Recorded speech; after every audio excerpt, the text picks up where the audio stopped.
Each and every Monday is $9 Monday at WagerTalk.com. All daily picks packages are priced at only $9, including $40 5% best bets. As an added bonus, all new users will receive $25 in wager bucks credited to their accounts, available for immediate use after their initial $9 Monday purchase. So make sure to take advantage of $9 Mondays at WagerTalk.com.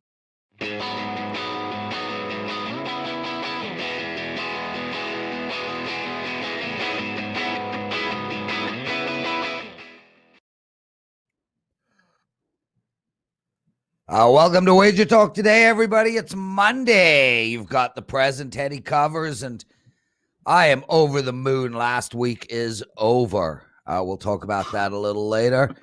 Teddy, how was your weekend? How was your Valentine's Day? Anything good you got to tell us? So I'm going to talk about my Valentine's Day in the bad beat segment. Let's just put it that way. So why? It was fine. Why? Because I texted you throughout your beautiful dinner? It wasn't only you. I'll just put it that way. We'll get there. Okay. Well, that's good. We had a nice. I'm sure I've made a. I'm sure I'll make an appearance in your bad beat segment again and again and again. Marco D'Angelo joining us at the top. Virginia and Florida State, Washington and Washington State in the Brooklyn-Sacramento NBA game. And then we've got Carmine on, Teddy. We're going to talk a little bit of Championship League, and I'll throw him an NHL question without him knowing, catch him off guard a little bit. Why are you so happy, Teddy? Did you get some action last night? Show today, dude. I like the concept of Carmine and Marco going together on the same day. It's not an all-Italian show, Teddy. It's two Jews and two Italians, and that's the way I like it, dude. It's going to be a lot of good food on this show.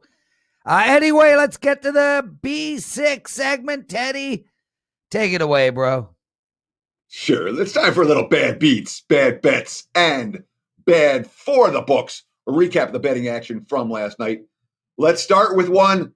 Prez, you texted me about it. David Sharp tweeted me about it. And the waiter at the restaurant that I was at with my wife wanted to sweat it with me at the end when Karen went to the bathroom. And the waiter came over and wanted to sweat the game. They were like, no. So Minnesota-Toronto over, 228.5/229. The game's on pace to go over the whole way. The end game, you had Siakam missing 2 layups, including one with 7 seconds left that would have tied the game at 114. A bunch of missed free throws down the stretch. Ends up, and again, the layup ties at 114. The total's 228.5/229. That locks in the over. Siakam missed, ends up landing 228, stays under. It was a pretty tough beat for over bettors. And of course, I'm calling it a bad beat, man. I don't do anything with my wife. Right?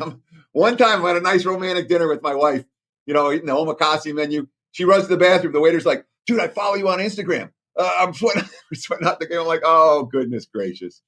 But he does follow Wager Talk on Instagram, which is a good thing. Bottom line, Minnesota-Toronto over. Tough beat. Bad bets yesterday. There were a bunch of them. The Celtics got bet up, -5.5 up to -7 at Washington. Beal played, and the Celtics were awful. Early start game. Boston lost by 13. Never in it. Bad bet for Boston. Dallas Mavericks bet up -3.5 to -5.5 against the Blazers. Dallas is now 1-10 against the spread. Their last 11 at home, picking up right where they left off last year. You make money with Dallas on the road. You do not make money with Dallas at American Airlines Arena. Lots of Mavs money. That was all wrong. Portland gets the win and cover. And the Grizzlies open the favorite. The Kings closed the favorite. The Grizzlies won by 14. Sacramento slumping once again. That's not it for bad bets. Just in the NBA. No Kawhi, no Paul George. Heavy Cavaliers money. Doesn't matter if Drummond's not playing. Doesn't matter that Cleveland's the worst team in the NBA right now, or one of them. +10.5 all the way down to +8 or lower. Final score, 128-111. No Kawhi, no Paul George, no problem for the Clippers. Bad bet on Cleveland. Of course, in college hoops, Michigan coming off a long pause. Nothing but Wisconsin money. The Badgers blew them out early, led by 12 at the break. Second half, Michigan 40, Wisconsin 20. Bad bet on the Wisconsin Badgers. Bad for books. Look, there was nothing but Spurs money yesterday. They got bet up from pick as high as -4, shorthanded Charlotte. And the Hornets led early in the fourth, but the end game was all San Antonio. Worth noting, the Spurs now 2-0 straight up, 2-0 ATS on their rodeo road trip. And one more bad for books. There was nothing but Suns and under money yesterday against Orlando. Was Orlando coming off a win? And towards the end of a brutal road trip, only 8 players available for the Magic, and it showed Suns by 19, wire to wire, Suns and under cashes. Both of those bad results for the house. There you have it, Prez. Bad beats, bad bets, and bad for the books. Back to you. Teddy, I am not making another bad beat segment this week. Every single day last week, I was in your bad beat segment. What I want to talk to you about quick before we bring Marco in is I figure that a professional, successful sports bettor is right with the right call, easy winner, about 45% of the time. He's wrong, bad call, over quick, about 40% of the time. And then the remaining 15%, well, that's the area that is going to define whether you win or lose. And that is when it's a close game. And I just couldn't win any of them this past week. But Teddy, my question to you is, would you rather lose that the close games where you know you made the right call? Like, you were right. Like, you know, I called Minnesota Lakers over, Toronto over. It was the right call, and I lost. Would you rather that, or would you rather have just been wrong at the beginning of the game and move on? There's no rather. I don't like either one. Neither one's better. And that's the truth of it. Psychologically, it's better to just get your butt kicked and be wrong about something than it is to lose a tough beat, you know, especially a game that you thought you were right on and that you were right on, but at the end game went against you. So psychologically, it's better to get your butt kicked. You know, you walk around, as crazy as that sounds, you walk around in a better mood when you got your butt kicked versus when you take a tough beat. But as a handicapper, I don't like wrong sides. I don't feel good about wrong side, even when they happen. You say, all right, well, I was just wrong. Yeah, I don't like those, man. You know, from a what kind of form am I currently in? If the games you're losing are, hey, you know, they're coin flip games, they're tight games, the end game didn't work out for you, you say, hey, I'm in pretty good form. If the games you're losing are 30-point losers, you're not in good form. You know, so that's a great point. There's an argument to be made either way. It's actually a great point, Teddy, and the concept of a bettor versus a handicapper. As a bettor, I'd rather be wrong. Just be wrong, get it over with, move on, knowing that you're going to be wrong about 35, 40% of the time. It's part of the math. As a handicapper, it's better to have those bad beats because at least your clients understand that you were right and luck got involved, and luck always is going to get involved. Some are going to be unlucky and some are going to be lucky. And well, during my unlucky week, Marco, I'm not here to call your week lucky because you're as good as they get in handicapping. But man, a 50-1 run, a little bit of hyperbole there, Marco. Welcome to WagerTalk Today. But man, oh man, how many of these incredible winners in this unbelievable run that you're on came down to the last bucket, went into overtime, you know, and just something awesome happened for you? Well, I can say I've definitely been on the right side of the bounces lately, but there was one game last week, Prez, that I did have a big 5% play on, and it was a hockey game. And as the game comes to an end, I get a text. I'm sitting at the poker table in a sports book late at night watching the games, and Prez goes, "I'm rooting for you, man. I'm on it too. Let's bring it home." Minute into overtime, you know what happened, Teddy, right? I do. I'm confident that happened. But it really isn't. I mean, I don't know that I agree with Prez's percentages. I just made them up. 45% are rights and 40% are wrongs and 15% are coming down to the wire. an astute handicapper, if you're spot on, you're going to win a fair few close decisions because you're saying there's a little bit of extra value here, there's a little bit of extra value there, there's a little bit of extra value there. And in theory, you're supposed to win more games by a point or two than you will lose games by a point or two if you're good at what you do. It doesn't work out that way always, and certainly there are stretches. But as a capper, I genuinely expect that, hey, I'm seeing a little bit of value here. I'm not surprised when I win a game by a point or two or three when I saw a little bit extra value there. I mean, agree, Marco? Oh, absolutely. I mean, that's where the term advantage player comes from, is we are finding those spots that we feel we're picking up a point, half a point, point and a half, and which is going to be a great segue, Teddy, to the games I'm going to give you tonight. I'm a situational handicapper.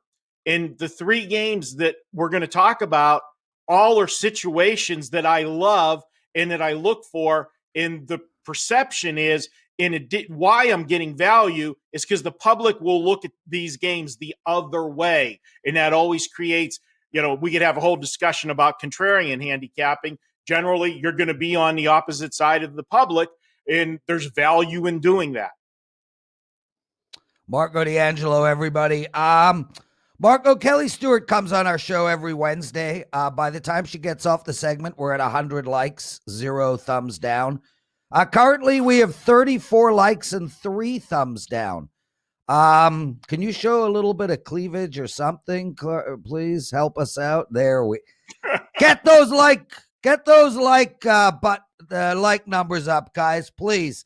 Marco deserves it. Marco's been making serious money for all of his clients. Marco, what is your run currently at? And then let's get into some college hoops. Last 25 days, we're at 41-17 all sports run, and we're hitting for 2021 60% against the spread for the entire year. So that puts us currently at number one, both units won and winning percentage. So keep doing it. I will say I'm not a high volume guy. If you're looking for 10 games a night, that's not me. I'm generally that 1 to 3 play, try to find the best plays out there. Marco D'Angelo, unbelievable win rate. Congratulations to a great start to the year. Virginia at Florida State, Marco. You want to talk about this game? You like Florida State -1.5. Tell us why.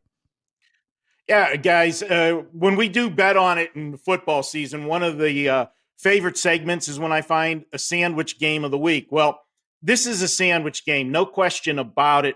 You look at this one, Virginia comes in. They're coming off a big win on Saturday against North Carolina. Now, guys, no question about it, and it's been that way the last few years.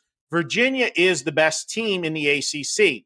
But all of the history of the ACC is Duke and North Carolina, Duke and North Carolina. And even though both those teams aren't having banner years like they normally do, especially Duke, coming off North Carolina is a big win. And, who do they have on deck? But Duke next. And that's still a big game. This is a sandwich spot. I think it's a great spot for Florida State. Now, I would love it even more if we had a ton of fans there to get that, rowdy crowd when you got a highly ranked team coming in. But it is what it is this year. We got to do what we got to do. And I will tell you this, Florida State has been pure money in the ACC the last 2 seasons when they face other ACC opponents. How about 11-3 against the spread? I'll take Florida State tonight. They're a small favorite, but with the rankings, it's a mild upset. So I'm a little bit confused. It's a flat spot for Virginia? Yeah, against coming the team off that North won Carolina the ACC last year? And a team that the number 4 team in the country? Marco, he's arguing with you, man. I deal with this on a daily and sometimes nightly basis. Whatever Marco says, I agree. I'm just asking. I mean, to me, when you said it, I'm like, what are you talking about, dude? They're the number 4 team. They're a top 10 team, and they won the ACC. And how's that a letdown spot? I just don't see it. Tell him, Marco. It's the history of Duke and North Carolina for me. Okay, that's it. And I'll throw one more stat at you, Teddy. Virginia's coming off a dominating win. The last 2 seasons, when they've won a game by 10 points or more, they have been pure trash in the next game. They're just 3-11 against the spread the last 2 seasons off a 10-point or more win. I think there's plenty of reasons to like Florida State tonight. I just don't think they'll let down for Virginia. It was one to me that I'm like, what? I'm not against the play. Just the rationale to me was, and as handicappers, a lot of times we do that. That we're like, hey, it looks like a letdown. It feels like a letdown. Here's a sandwich. And that's something that, Marco, you've been great at over the years. So I don't mean to minimize it. But sometimes I would take that with a grain of salt. And this is one of those. I don't think it's a letdown spot. It's a step-up spot. I just don't think they're as good. Okay. There's no question that Duke and North Carolina is not as good this year. No question about that. But go ahead. Well, that's good stuff. So both of you like Florida State, but for different reasons, which is totally fine. How about Washington State? Washington. Where are we going in this one, Marco? Oh, I'm sure Teddy's going to disagree with me in this one too, because he's born that way. Look at it on paper that you don't want any part of Washington. On paper, this is all Washington State. They're playing much better basketball. Washington basically can't get out of their own way. But this is another one of my angles that I like to use in college basketball. Now, I will say first and foremost, revenge is the most used phrase in sports. It's overused. But there are spots that I do like it. And in college basketball, we get the beauty of a lot of these conferences. You get to play the same team twice in the season, the regular season. And I like to look when they lose the first game at home and they get trounced the way that Washington did, and then they go on the road. I like to take the revenging road dog. A couple reasons. One, you're going to get an inflated number. The public's going to look and say, hey, they blew them out on the road. They should beat them by even more at home. And then you get just that natural human letdown. Hey, if you're a college basketball team with a bunch of 20-year-olds and you already beat this team soundly, you can take them for granted. Now, I will say there is a footnote why Teddy will definitely tell me they won't take them for granted tonight. Yes, I realize it is a rivalry game, and they won't look past the rival, but still, that doesn't erase the inflated number that we're getting here. And I can tell you that over the last 20 years in college basketball, and I know that's a long sample size, doesn't have anything to do with this team, but it's a historical trend that when teams do get blown out at home in the first meeting by 10 points or more, and they are a bad team like Washington, and by bad, I say win percentage of 200 or less, this taking the road dog has been a blind 60% against the spread number. If you want to call me out, it's actually 59.8% long term. So it's an angle that I like to use. Teddy was calling you out, like for sure. All right, wreck the play, Teddy. So I got a tweet yesterday. Or I was tagged in a tweet yesterday, and I had a free play on the Celtics in early action, and the Celtics was obviously dead wrong. It's about as wrong a side you could have yesterday. And the guy's like, your free plays stink. Now I know why you're angry all the time. Which made me laugh. And I'm not angry all the time. I'm just a little bit of a contrarian by nature, perhaps one would say. And I don't disagree with the concept here. I like the concept of getting two bad teams and taking points in a revenge rematch. My only concern, and this isn't a point against you, I mean, to say that Washington's been bad on the road this year is an understatement. 0-6 straight up. 4 of the 6 losses have been blowouts. And they really haven't been. They had one competitive game against, so I think it was UCLA, and UCLA wasn't all that interested. Are you worried about a team that hasn't done anything on the highway all year, putting together 40 minutes of decent basketball? Or is this just Wazoo can't be laying this price in a rivalry game? In a rivalry game, yes, can't be laying the price and going with the historical trend there. Now, I will say, and you point out a great point about how bad they've been on the road. I got burned on a team yesterday in that same situation, Teddy. As good of a week as I had Minnesota in college basketball yesterday. I thought the spot was right, and they're bad on the road. There's a reason they were 0-6 on the road. They got, I think they were outscored 18-3 or something to start the game, and then it was uphill ever since. So, yes, that's always a concern, but you have to trust things that have made you money time and time again, and that's what I do. It's almost, you got to take emotion out of handicapping sometimes. Marco D'Angelo. Marco, really, we got to do this game quick. Brooklyn at Sacramento. Give us 30 seconds, man. I can give it to you in less than that. This is a spot where I'm going against Brooklyn off of the big game at Golden State. Durant returned, played his old team. They got the win. Sacramento, back-to-back games. They lost yesterday. And guys, when you find a team playing back-to-back games as a home underdog, the last 2 seasons, 68 and 33 against the spread. Last 5 seasons, I'm sorry. Strong angle for Sacramento. Teddy, you want to Can you give that angle one more time? Because that's not one I'm familiar with. Say that again. Okay.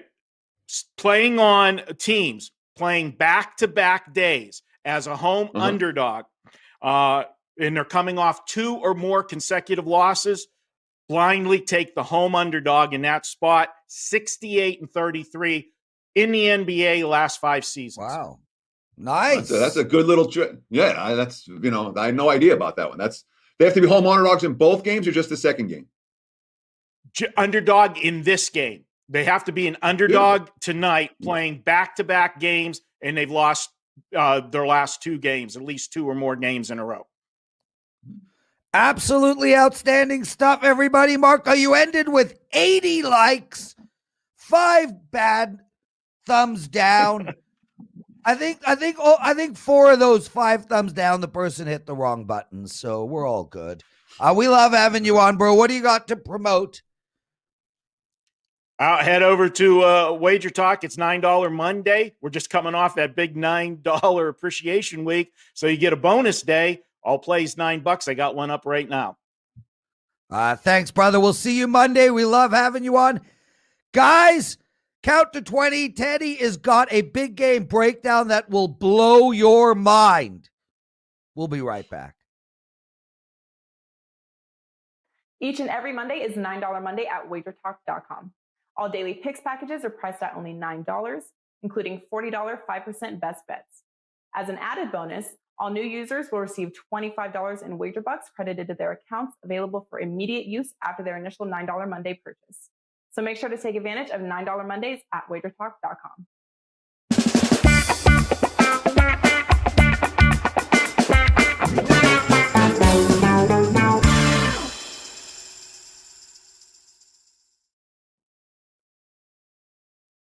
It's time for today's big game breakdown. We're going to talk the Utah Jazz. -7.5, 225.5 right now against the Philadelphia 76ers. There is a significant injury concern in this game. Let me get that right off the top. We don't know yet for sure if Joel Embiid is going to play for Philadelphia.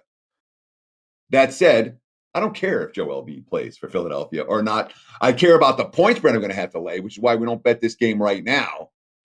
Because if Embiid plays, the number's going down. This is an Embiid is out type of point spread, and we've seen the money trickling in on Philly so far this morning. But the Jazz go on runs under Quinn Snyder, okay? Last year, they went on a 14-2 ATS run, all right? This year, obviously, what are they, 17-2 ATS, and one of the two came by a half point when they only beat the Pistons by only 12. I mean, this team's really been on a remarkable run. But teams like Utah hold their value. I understand Donovan Mitchell, Rudy Gobert are superstars for NBA fans. They're not broad market superstars, all right? The Jazz aren't on TV. They're in a smaller market. This was the Knicks or the Lakers or the Bulls, they'd be unbackable by now after this run because they'd be overvalued. Not Utah. I mean, it's incredible. And here's not incredible, but it's a team that is not being priced like the best team in the NBA. And right now, the Jazz are playing like the best team in the NBA they have for the last month and a half. Meanwhile, here's a Philly team that has been bad on the road. All right. Their bench has been awful on this road trip. All right. Against Phoenix the other night, the Suns bench had a 49-20 edge. Portland, when they lost to Portland, had a 45-19 bench edge. All right. Spurs has 1 assist in that ball game. So the defense hasn't been there. The Suns shot 60% from the field last game. The bench play hasn't been there. And it's all Embiid. Note this. The Sixers are 18-9. You want a guy who's not going to affect the point spread, but has been an absolute difference maker? They're 1-4 with Shake Milton out of the lineup this year. Milton's not playing tonight. So I understand this is a Philly spot coming off these back-to-back losses. They haven't played well, et cetera, et cetera. The Jazz are a one-way team. You're either betting Utah or you leave the game alone. I'm going to wait. Let's see if Embiid plays. If Embiid plays, this line will tumble. We'll get on the Jazz at an even cheaper price than we see now. Looking at Utah riding the Jazz train one more time this evening. And of course, I'm out of time. That's what we have for Big Game Breakdown. I got a great Doc Rivers quote talking about the playoffs and working on his rotations for the playoffs. Philly's not worried about this game or this trip. Philly's worried about the big picture. Utah is hot and worth riding one more time tonight. There you have it. Big Game Breakdown. Back to you, El Presidente. Teddy Covers, outstanding stuff. Guys, it's $9 Mondays over at WagerTalk and Sports Memo. Any handicapper, any package, $9. We're just coming off a customer appreciation week where everything was $9. It was an outstanding week. So huge shout out to all of you guys for participating. Can't thank you enough. Everybody, please, if you can hit that like button, it would be really, really appreciated. Guys watching the show archived, if you can just comment, just put a word comment. It doesn't matter. We need activity. It's important. It's how we move up on the YouTube rankings. So help us out. Thank you so much. Now it is a privilege to bring on not only one of the best handicappers on the planet, not only a soccer betting machine, but truly one of the best guys ever, a really, really great friend, and a man who lost 4 figures times a number on the over in the Raps game last night. Carmine Bianco, how are you, brother? Oh, yeah. You had to remind me of that. Like, honestly, you had. This is how you start the show, by talking about the amount of money that I am unhappy that Siakam not only couldn't hit an easy layup, but then they blocked his shot at the end, which was completely meaningless. Thank you. Yeah, I really appreciate that. And Teddy, you didn't speak about that in your big game, in your bad beat segment. The craziest thing is I'm watching it with Vivian and I'm like, okay, we're going to get to inbound the ball. Now it's just a matter of 3 seconds on the clock, down by 4. Now it's just a matter of, are they going to shoot a 3 or go? If they go, Minnesota's just going to part ways and let them dunk. Except one idiot on Minnesota did not get that memo. He had the under. That guy had the under. Yeah. Anyway, Carm, let's talk Championship League, and we are going to talk a little bit of hockey.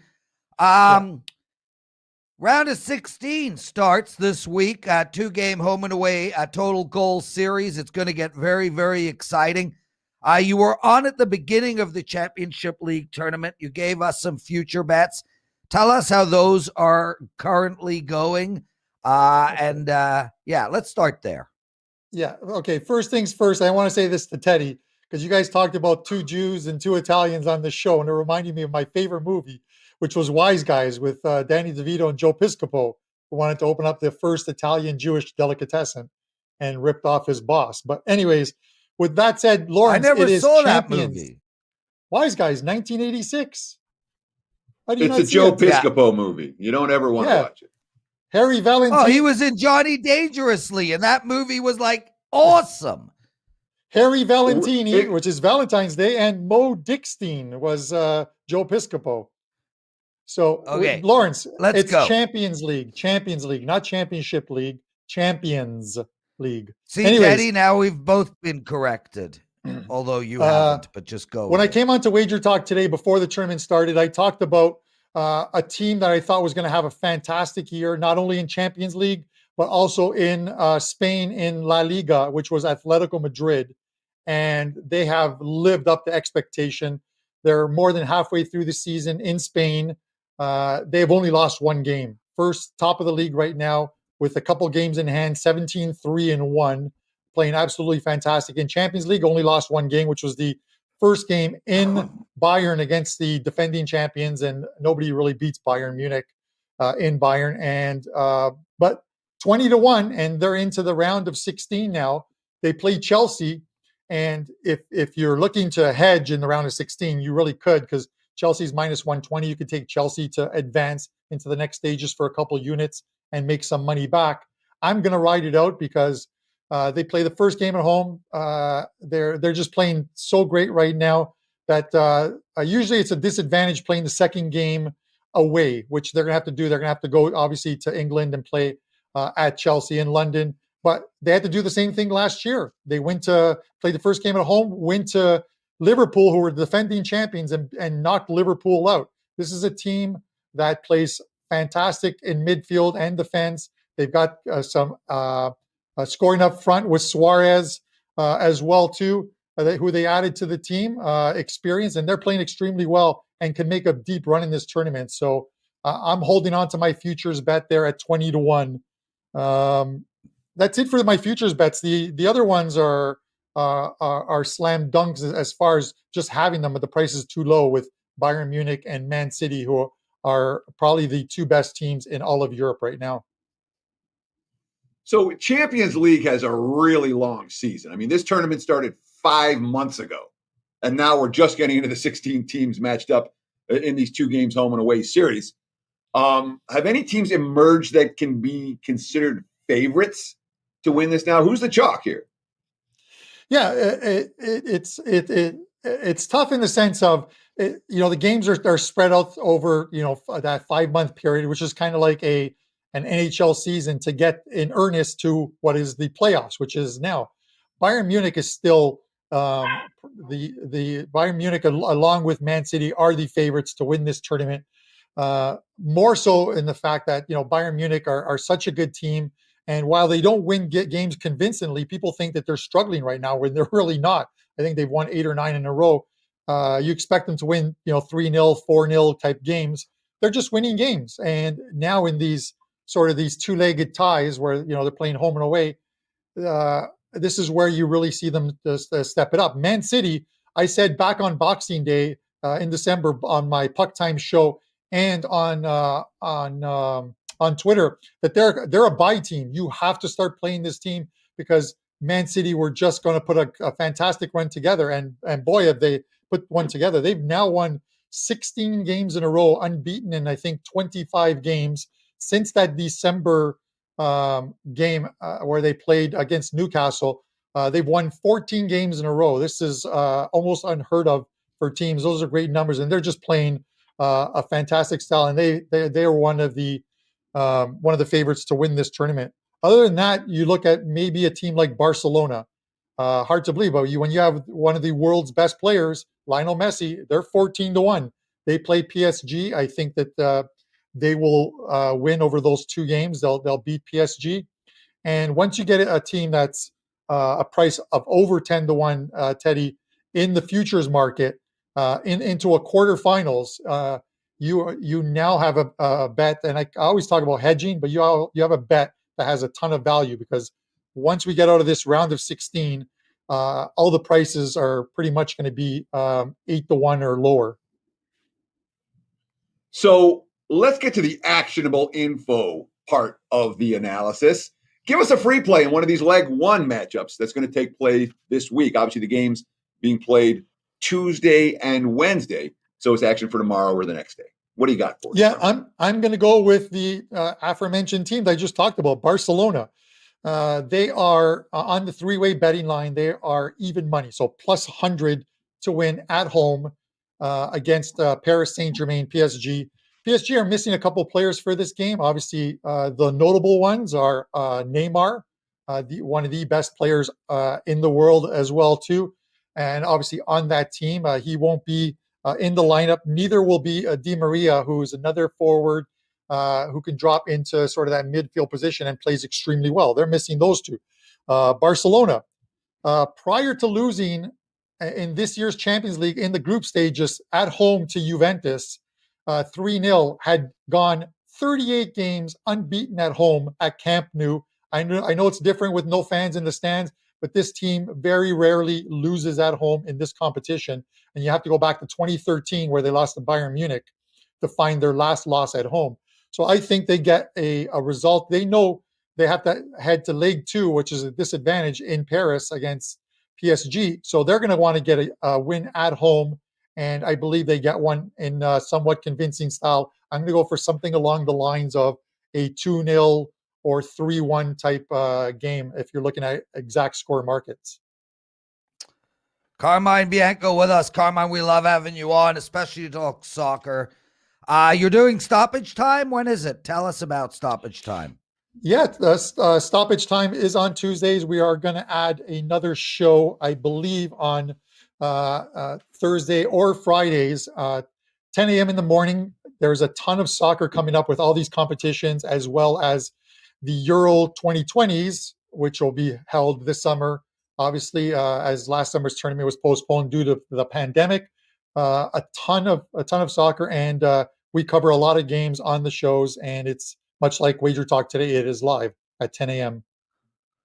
Awesome stuff. Carm, let's talk hockey really, really quick. Decent card tonight. Lots of games. You did Puck Time today. You and Andrew are the co-hosts. That show's at 11 a.m. Eastern every day, Monday to Friday, and it is a great, great hockey show.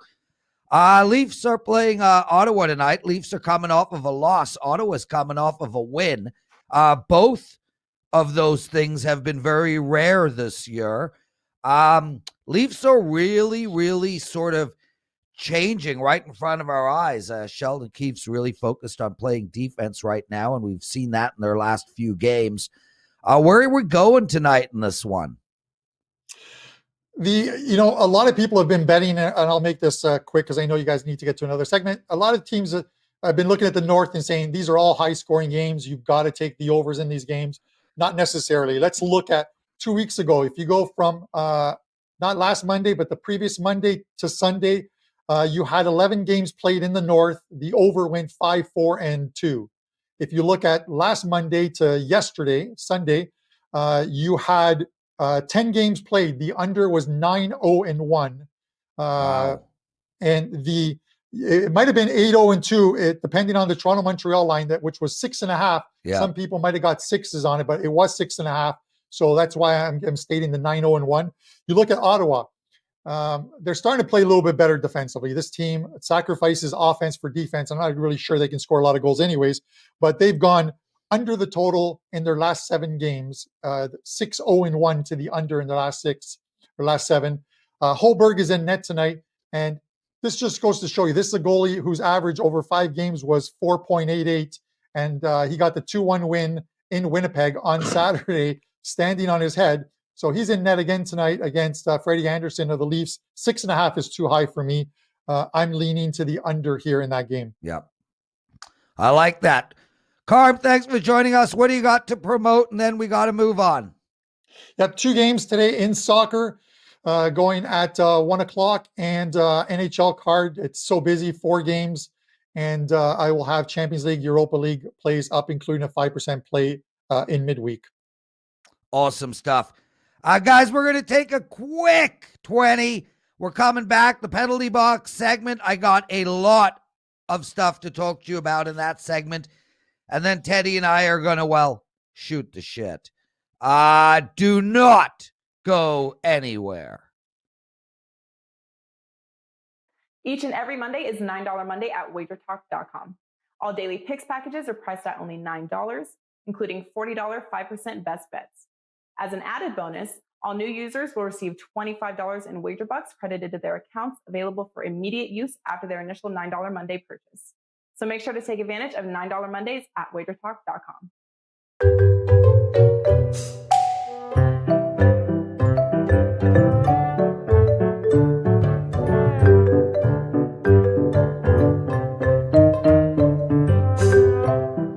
Oh my God. Well, now we're playing like 1930s Laurel and Hardy music. Awesome stuff, Joe. Okay, so let's start the clock. It's the penalty box segment. I'm the Prez, and I'm going to start by talking about Valentine's Day. Why is it that 90% of the people who buy into Valentine's Day have, as my kids say, vagines. Valentine's Day is a holiday that either makes single people unhappy and miserable or gives women the authority and excuse to scream at their man. That's what it is. It's like, what man, can you imagine a woman comes up to a man, honey, I didn't organize anything for Valentine's Day. A man's reaction? Okay, let's watch sports. A man goes up to a woman, honey, I didn't organize anything for Valentine's Day. Woman's reaction? What? One day a year. I want your love for one day a year. You didn't get me flowers. You didn't take me for dinner. You didn't do this. You didn't do that.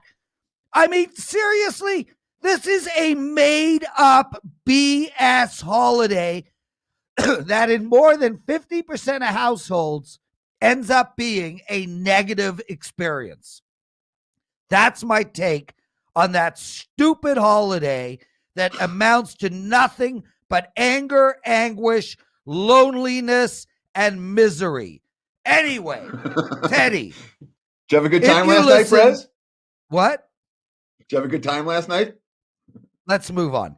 If you listen to the penalty box segment on Friday, you heard me tell you to take Vegas on Saturday, winner. Take Tampa Bay on Saturday, winner. Take the New York Islanders on Saturday, winner. 3 winners in one penalty box segment, and this idiot only released one of those plays.